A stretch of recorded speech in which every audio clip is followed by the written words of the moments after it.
On va remplacer la gelée par de l'avocat.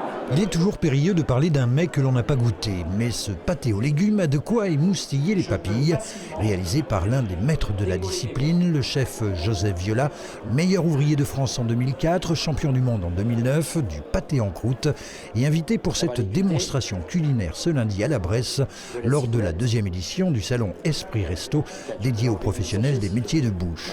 Joseph Viola est aujourd'hui à la tête de 3 bouchons lyonnais, mais il n'en oublie pas pour autant ses origines. Faire une démonstration culinaire dans les Vosges, je viens automatiquement. Pourquoi ? Parce que expatrié, je dirais, à Lyon, mais vosgien dans le cœur, ça c'est sûr. Autre meilleur ouvrier de France en 2023 et fromager, celui-ci Romain Le Gall, ambassadeur par excellence du Münster, qu'on peut accommoder de multiples façons.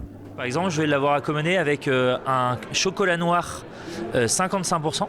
Donc pour venir chercher un peu de sucrosité, pour venir casser finalement le côté puissant du Münster. Et le Münster revient en fin de bouche, donc ça va l'adoucir, ça va l'arrondir.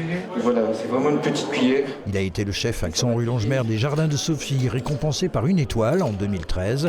Mais dans sa carrière, quelle serait la plus belle des satisfactions pour le chef Hervé Kuhn ? Alors il y a l'étoile bien sûr, et la deuxième ça serait parce que mon fils vient de se mettre à son compte comme chocolatier. Donc c'est un honneur pour les parents de voir son fils dépasser son père en fin de compte. Un salon organisé par la société Cleury-Augier de Saint-Nabord, spécialisée dans la distribution de produits alimentaires auprès de professionnels de la restauration, y compris collective.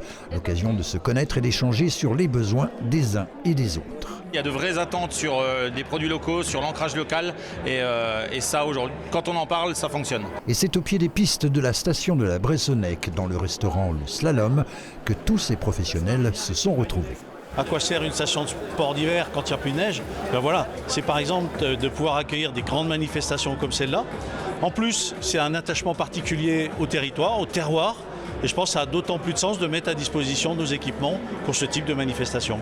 Près d'un millier de professionnels, 90 exposants qui se sont donc côtoyés lors de cette 2e édition d'un salon des métiers de bouche organisé tous les 2 ans.